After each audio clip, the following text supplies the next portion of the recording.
Hello ladies and gentlemen, welcome to my channel. This is Tanush. So this video is not about transit, it's about medical astrology.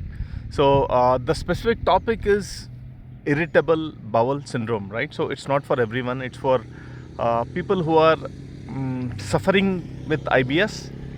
And IBS is a very typical chronic disease which doesn't have a medical solution, right? So doctors, what they term it as, it's a functional disease.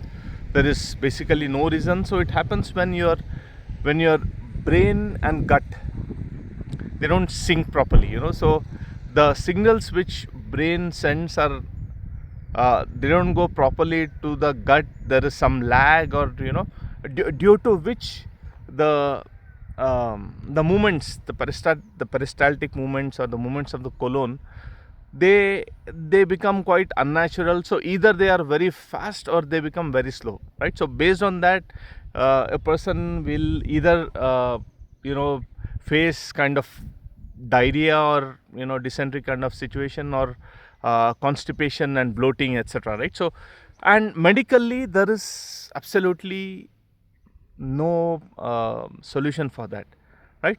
Now what I'm going to do is, I'm going to discuss, or I'll point out directly what are the things which you need to look in astrology, which can be helpful for you, which can surely be helpful, right? So first is, look at the placement of moon.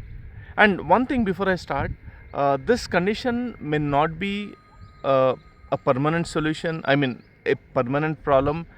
This problem generally comes when you go through certain dasha, certain periods, certain transits, certain mahadasha, right? And it's not that one faces this problem throughout their life. So it's like whenever dasha comes, whenever antardasha comes, or one goes through period like sadesati, etc., they face this kind of situation, right? So now the first thing which you have to look at is at the moon. Look at the dignity of your moon. So why moon? Because IBS is caused due to the link between your mind and the gut, right?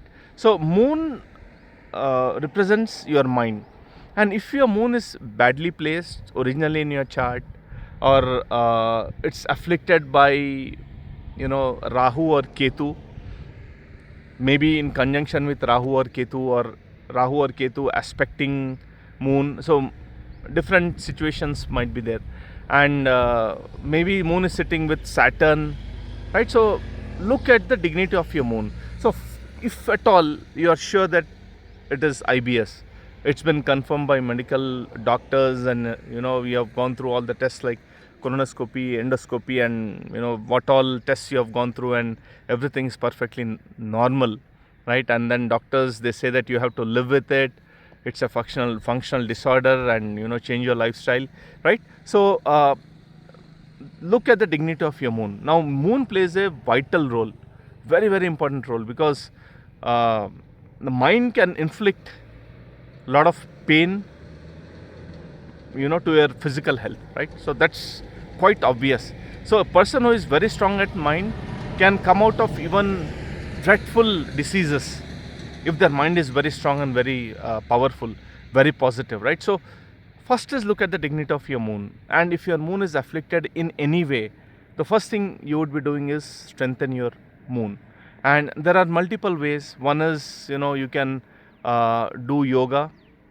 Meditation is very effective, very powerful technique to have a very strong mind and a stable mind, right? So obviously you will see a lot of changes if at all the afflicted moon is impacting you, right? If that is causing IBS, do that, right?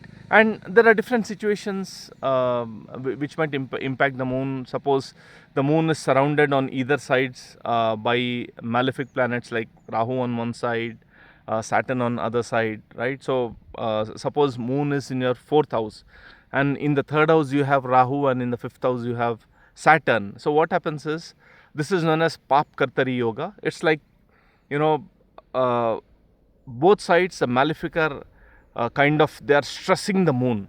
Moon feels stressed, right? So This is very, very important. Now there is another condition which can be a potential problem, wherein your moon is isolated, and one of the reason astrologically can be Kendrum dosha. So Kendrum dosha is quite common. So this generally doesn't lead to that kind of situation. But if your moon is very badly placed and you have that Kendrum dosha, meaning your moon is isolated. So moon always needs support. So if moon has some planet, before it, meaning 12th house from where the moon is placed, or the second house where moon is placed, moon feels comfortable, right? Moon feels comfortable, it gets a lot of support.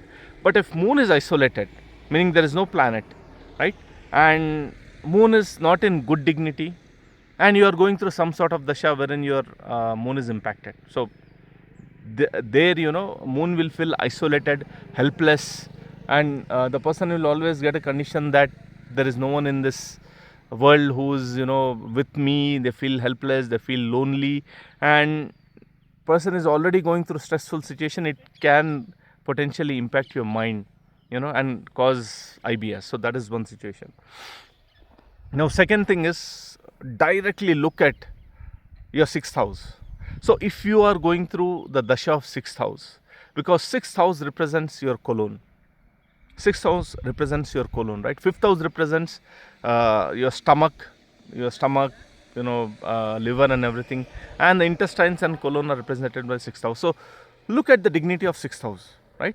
So if you are going through dasha of 6th house, and 6th house lord is very badly placed, functional malefic for you, or it's in very close conjunction with either malefic planets like either Rahu, Ketu or Saturn, or debilitated Mars, etc., then it can surely cause problem, because 6th house is already the house of diseases. You are already going through that dasha, and 6th house also represents your intestines, your colon, and obviously the impact can be surely it can be on your gut, right?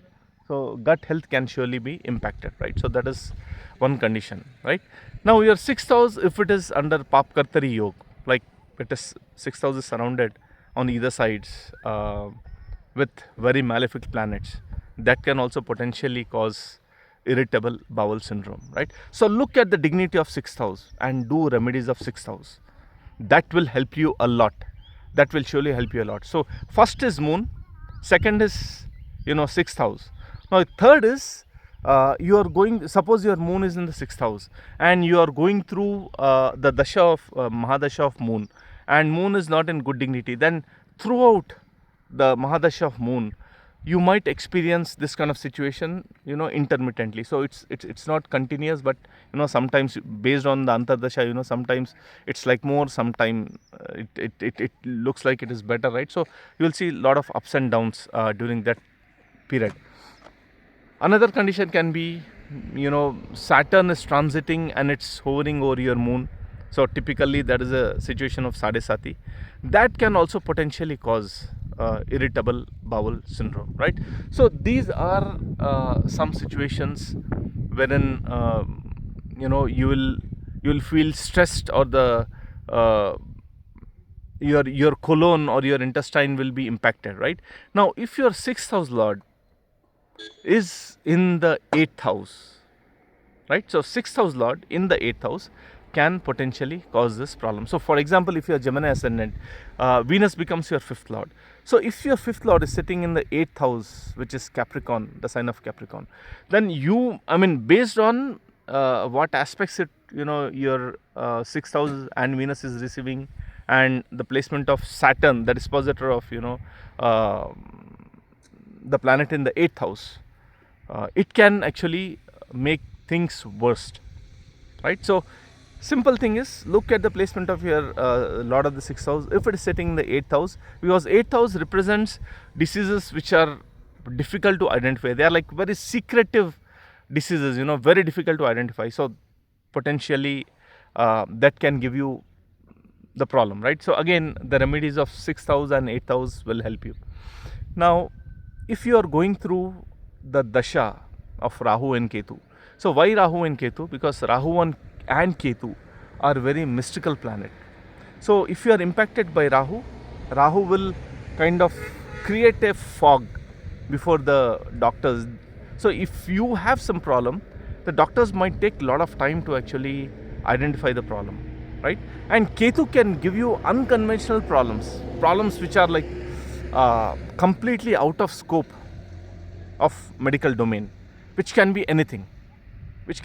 So if you are going through the dasha of Rahu and Ketu, consider doing remedies for Rahu and Ketu. And the best remedy for Rahu, Ketu and moon, afflicted moon, the best remedy is worship of Lord Mahadev, Lord Shiva, right? So if you need more details, you can email me or you can drop me a message. I'll surely respond to you. Send you the procedure. Follow that procedure, and slowly you'll see, positive things happening. So it's a slow process. Right? And if you have done everything, like you have gone to doctors, different kind of doctors, specialists, gone through all medical tests, you have taken different treatments, nothing is working, then I would suggest you to go for traditional treatment of Ayurveda and homeopathy, because in my experience, they have very good medicines to actually handle this kind of situations. And lastly, if nothing is working in your life, absolutely no medicine, no situation, change in the environment, cutting down stress, changing food, everything you have done and nothing is working, then finally, you also have to look at the aspect of Tantra. So if you are, because when you go through Mahadasha or Antardasha or Sadesati, especially Mahadasha of Rahu and Ketu and Saturn, and if somewhere it is linked to the 8th house as well, you might be impacted by some tantric rites or some sort of witchcraft, which can actually impact your gut health, and no one can identify that because it's completely outside the medical domain, and no amount of medicine will actually work for that. You will have to find a proper solution for that. So worship of Shivling, worship of Lord Shiva will help you a lot in this kind of situations. And otherwise, if you feel that you are impacted by some witchcraft or some black magic or something like that, then probably you'll have to approach some proper professional, take treatment and get it removed, right? So these are some of the possibilities which I think can potentially cause irritable bowel syndrome. So if you want more details, you can drop me a message or you can email me. That would be better. I'll surely respond. So guys, thank you so much for watching the video.